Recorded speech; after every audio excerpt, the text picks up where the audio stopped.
የዮሐንስን ክብር ግን ያክል ያለው ማንም ክብር የለም ከመቤታችን ውጭ። በጣም ትልቅ የተከበረ ነው። የዮሐንስ ክብሩ ግን ተመልከቱት። ጌታው እንኳን ያላስተማረውን ትምህርት አስቀድሞ ተናግሮ ክርስቶስ ልክ እንደሱ ያደረገ ነው። ዮሐንስ ሲያጠምቅ እንደነበረው ክርስቶስም ደቀ መዛሙርቱ ቢያጠምቅም ያጠምቅ ነበረ ተብሎ ተነግሮለት። የነቢያት ትንቢት በሙሉ የሚጠቃለለው ዮሐንስ ላይ ነው። የሐዋርያት ስብከት በሙሉ የሚጀምረው በዮሐንስ ነው። ይቅርና ሐዋርያት ክርስቶስ እንኳን የሰበከው የመጀመሪያው ስብከት መጀመሪያ የተናገረው ዮሐንስ መጥምቅ ነው። መንግስተ ሰማያት ቀርባለችና ምን ግቡ። ይሄንን ስብከት ክርስቶስ ከመስበኩ በፊት ዮሐንስ መጥምቅ የሰበከው ምን አይነት መታደል ነው! የዮሐንስን ክብር ግን ያክል ያለው ማንም ክብር የለም ከመቤታችን ውጭ። በጣም ትልቅ የተከበረ ነው። የዮሐንስ ክብሩ ግን ተመልከቱ። ጌታው እንኳን ያላስተማረውን ትምህርት አስቀድሞ ተናግሮ ክርስቶስ ልክ እንደሱ ያደረገ አይድኑም የተባሉ ህመሞች የሚፈወሱበት፣ ብዙዎች ከካንሰር ፈውስን ያገኙበት፣ በልጅ ጦት ተስፋ ያጡ ማዕፀናቸው የሚለመልምበት፣ ህመምና ስቃይ እጅ የሚሰጡበት፣ የእግዚአብሔር ተአምር በየዕለቱ የሚገለጽበት፣ ሕይወት ያስጨነቃቸው የሚረጋጉበት፣ አርባ ምንጭ ገረሴ መጥምቀ መለኮት ቅዱስ ዮሐንስ ልደቱ ልደታችን፣ ፈውሱ በረከታችን። ሰኔ 30 ደርሷል።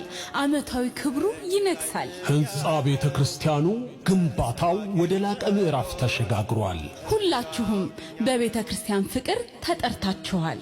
አርባ ምንጭ ገረሴ መጥምቀ መለኮት ቅዱስ ዮሐንስ ሰኔ 30 2018 እዛው እንገናኝ። ለበለጠ መረጃ በ0925 59 36 32 ይደውሉ። ሸጄ ቀናብ የመጣው በዮሐንስ ተበልጭናዬን አገኘው። ጎንብሼ ሄጄ ቀናብ የመጣው በዮሐንስ ተበልጭናዬን አገኘው።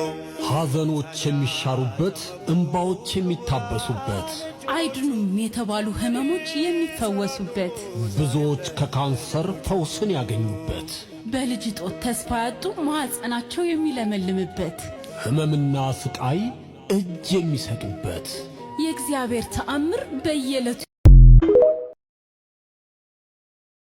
በደሙ አጊጠናል ርስቱን ወርሳለን በጽዮን ተራራ በበጉ እየዘመሩ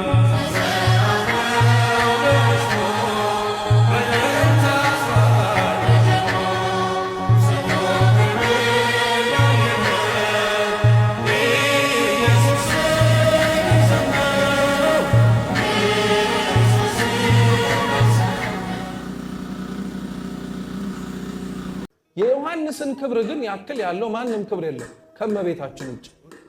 በጣም ትልቅ የተከበረ ነው። የዮሐንስ ክብሩ ግን ተመልከቱት። ጌታው እንኳን ያላስተማረውን ትምህርት አስቀድሞ ተናግሮ ክርስቶስ ልክ እንደሱ ያደረገ ነው።